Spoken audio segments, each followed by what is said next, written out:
नमस्कार दोस्तों। मैं आपका एस्ट्रो मित्र मनीष आदित्य। दोस्तों, सुर सम्राज्ञी लता मंगेशकर जी का निधन आज हुआ है। सर्वप्रथम मैं हाथ जोड़कर विनम्र भाव से लता जी को श्रद्धांजलि अर्पित करता हूं। दोस्तों, आज मैं लता जी की कुंडली पर विश्लेषण करने जा रहा हूं, क्योंकि मेरे जो जिज्ञासु सीखने वाले, कुंडली सीखने वाले जो जातक हैं, वो जानना चाहते हैं कि आखिर लता जी ने सुर की दुनिया में, संगीत की दुनिया में इतनी बड़ी साधना, इतनी बड़ी आराधना और इतना बड़ा नाम जो कमाया है, पूरे विश्व में कमाया है, और भारत देश के अंदर तो लता मंगेशकर जैसी गायिका आज तक ना हुई है और ना मुझे लगता है भविष्य में भी होगी। जी, आखिर क्या योग थे उनकी कुंडली के अंदर? बहुत जिज्ञासा होती है लोगों को, ऐसे कौन से योग जो इंसान को इतनी ऊंचाइयों पर पहुंचाते हैं। तो मित्रों, मैं बता दूं कि 28 सितंबर 1929 को 28 सितंबर 1929 को 9:50 पर शाम को इंदौर में लता जी का जन्म हुआ था। ये जानकारी मुझे गूगल से प्राप्त हुई है, जहां उनकी कुंडली और उनकी डिटेल है, उसी आधार पर यह कुंडली बनाई गई।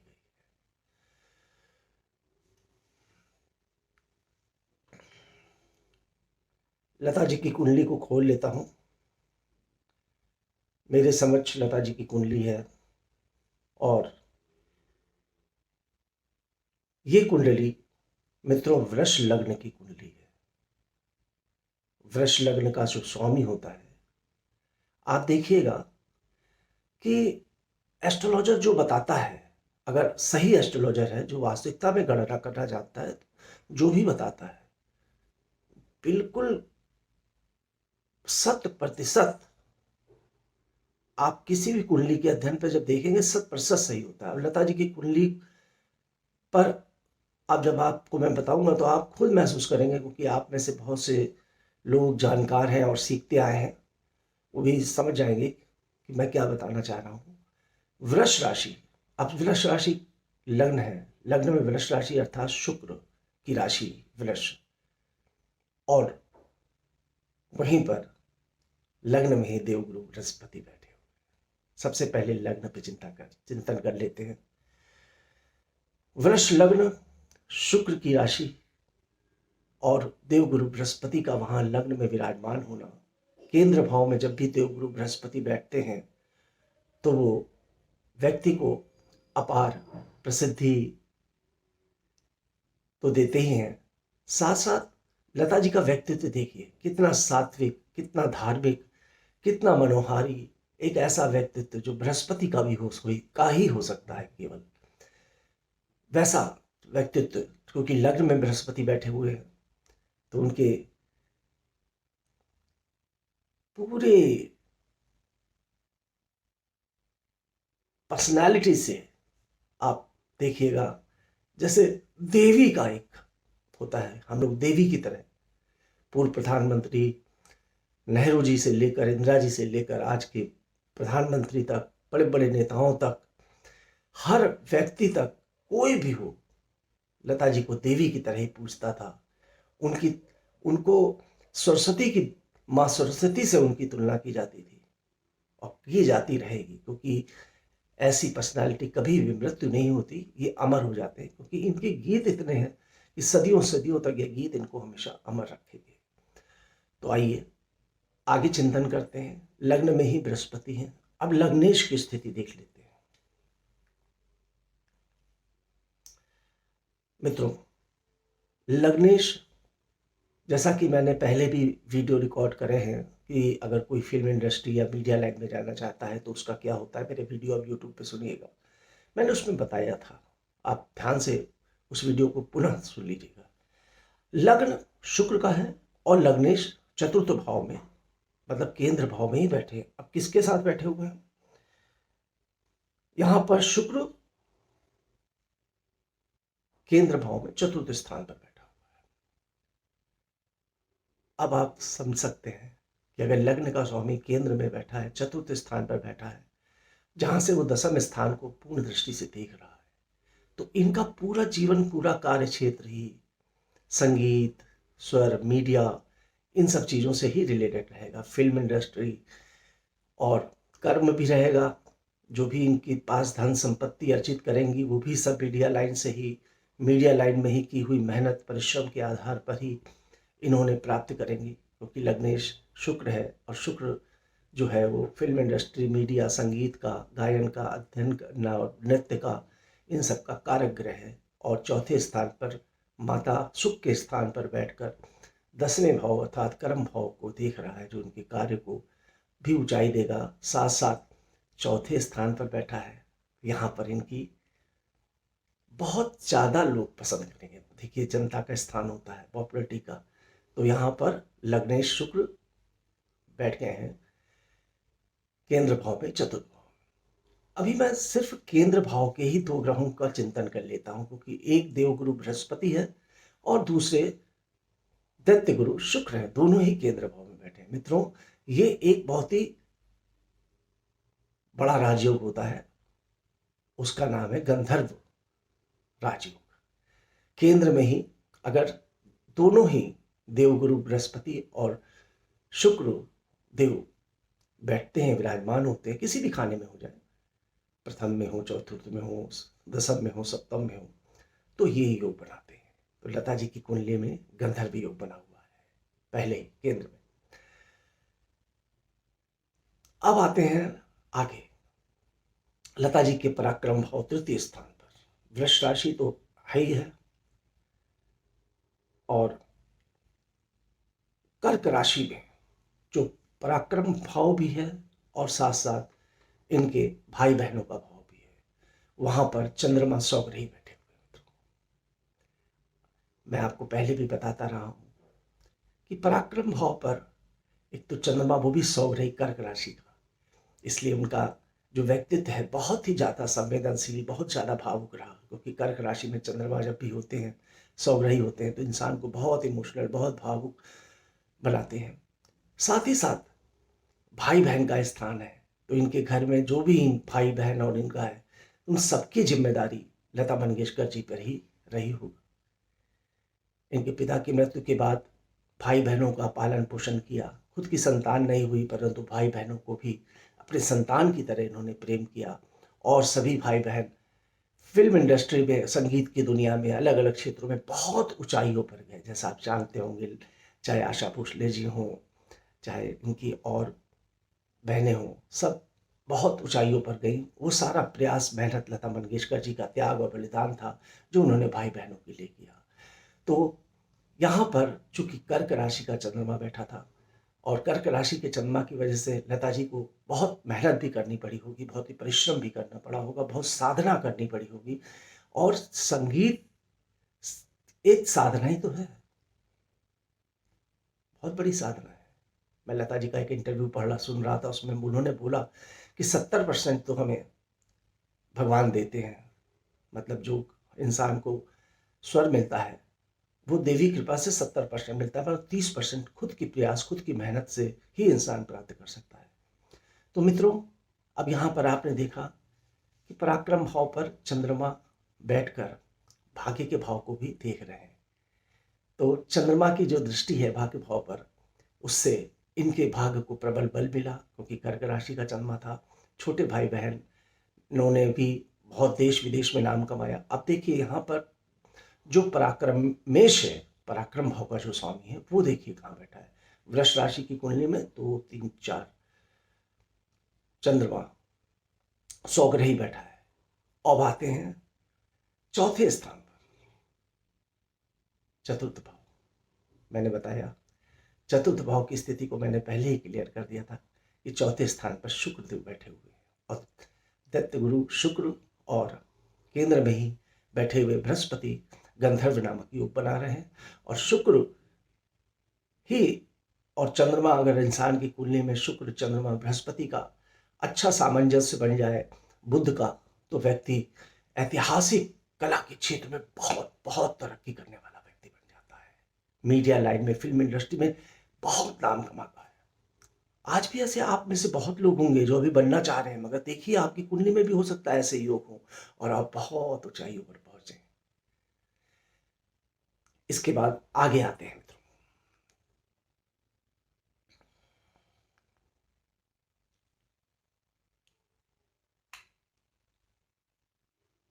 मैंने पंचम भाव, जो मुख्य का भाव होता है, त्रिकोण भाव, और ये बहुत ही अहम भाव होता है। अगर फिल्म इंडस्ट्री के विषय में देखें, किसी भी ऐसे क्षेत्र में के विषय में देखें जो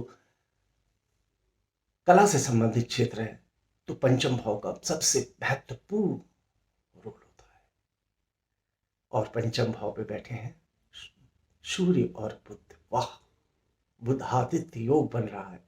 बुध सौग्रही, वाणी का, स्वर का, संगीत का कारक बुध, इनके व्यक्तित्व को विश्वविख्यात ही बनाने के लिए, और प्रतिभा लग्न में देखिए केंद्र में शुक्र बृहस्पति चंद्रमा की स्थिति भी इतनी अच्छी, साथ साथ सूर्य और बुध का बुधादित्य योग, वो भी किस स्थान पर, उसी भाव पर, पंचम में।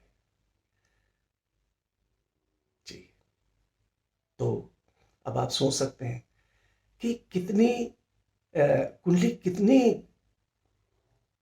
बढ़िया कुंडली जिसको कहें हम, ऐसी कुंडली दुर्लभ होती है देखने में। हम लोग तरसते हैं कि इस तरह के योग दिखे। फिल्म इंडस्ट्री और मीडिया लाइन में जाने वाले, ऊंचाई प्राप्त करने वाले ऐसे योग की के लिए तरसते हैं। और ऐसा नहीं है कि ऐसे योग होते नहीं है, लोगों की कुंडली में होते हैं। पर लता जी की कुंडली में बृहस्पति का लग्न में बैठना, चंद्रमा का उच्च का सौग्रही होकर बैठना, और इस तरह के योग बना रहा है मित्रों कि जैसे ऐसा नहीं कि सिर्फ इनका जो जीवन था सिर्फ संगीत और कला ही तक था। इनका जीवन हर क्षेत्र में इनको आगे बढ़ाने वाला था, और लोगों में इनके प्रति बहुत ही ज़्यादा आस्था, निष्ठा और बहुत ही ज़्यादा प्रेम, जैसा कि आप देख भी रहे होंगे, अभी भी देख रहे होंगे, करोड़ों लोगों की आंखों में आंसू भरे हुए हैं। लोग 92 वर्ष की आयु में उन्होंने मृत्यु को प्राप्त किया, एक अच्छी आयु जी, परंतु फिर भी लोग हमेशा यही चाहते थे कि लता जी हमारे बीच रहे। लता जी को के कुंडली के योग ऐसे भी हैं कि अभिनय के अतिरिक्त इनको खेल जगत से भी बहुत रुचि थी, और इसीलिए क्रिकेट की बहुत प्रेमी थी। खेल जगत में बहुत ही प्रसन्नता इनको रही। तो ये कुंडली के ऐसे योग हैं। अब एक दो योग मैं आपको ऐसे भी बताने जा रहा हूं मित्रों कि आखिर लता जी ने विवाह क्यों नहीं हुआ। जी, लोग ये पूछते हैं कि इतना सब कुछ था तो वैवाहिक जीवन का सुख क्यों नहीं प्राप्त किया। उनके भी पति होते, बच्चे होते, बुढ़ापे में उनकी सेवा करते, पर ऐसा नहीं हुआ, क्यों नहीं हुआ। इस पर आते हैं मित्रों सप्तमेश पर। सप्तम भाव का जो स्वामी है वृश्चिक राशि है, और वृश्चिक राशि का स्वामी छठे स्थान पर बैठ गया है, छठे स्थान पर। जी, शत्रु स्थान पर, जिसको हम लोग अगर कहते हैं कि सप्तमेश अगर षष्ठ भाव पर बैठ जाए, और साथ ही साथ यहाँ पर केतु भी विराजमान है। केतु के विराजमान होने से मंगल और केतु, सप्तमेश का और राहु की पूर्ण दृष्टि होना, साथ साथ कुंडली में एक योग और भी तो बना हुआ है ना, सर्पकाल।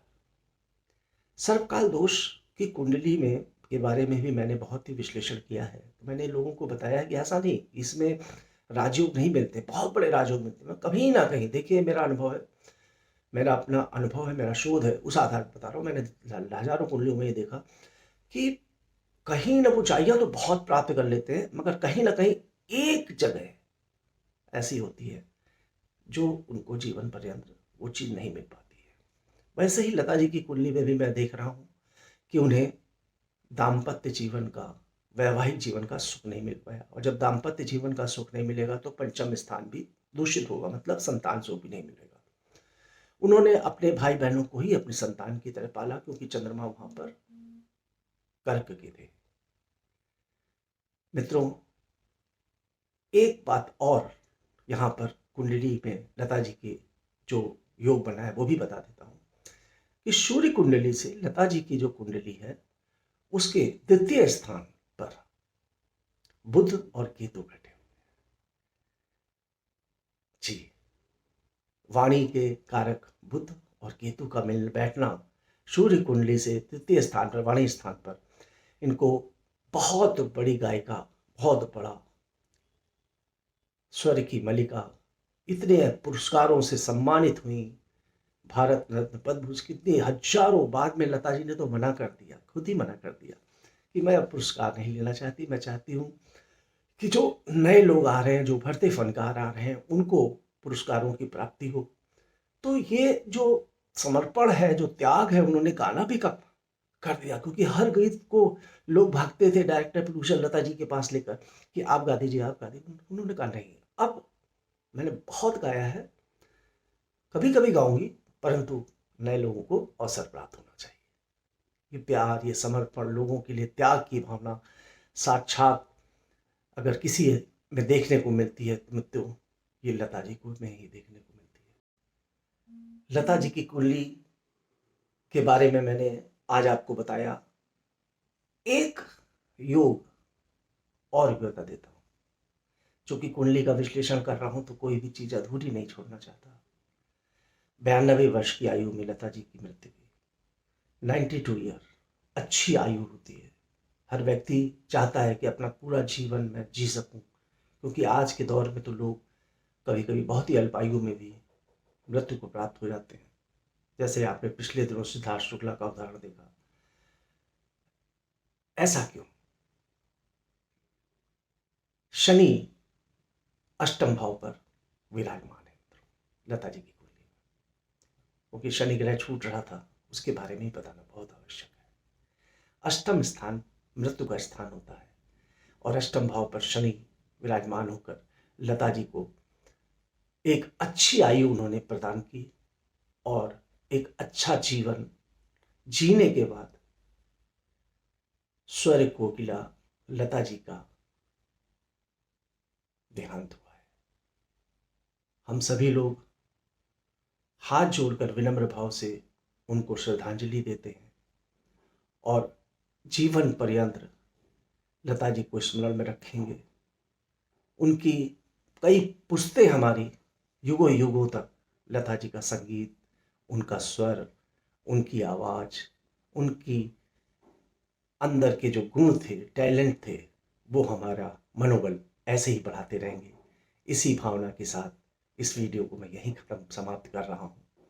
ज़्यादा से ज़्यादा अपने दोस्तों तक इस वीडियो को शेयर करके पहुँचाइएगा, ग्रुपों में डालिएगा, जिससे लोगों को लता जी के बारे में पता चले, और शायद यही हम लोगों की एक विनम्र श्रद्धांजलि लता जी के लिए होगी। नमस्कार।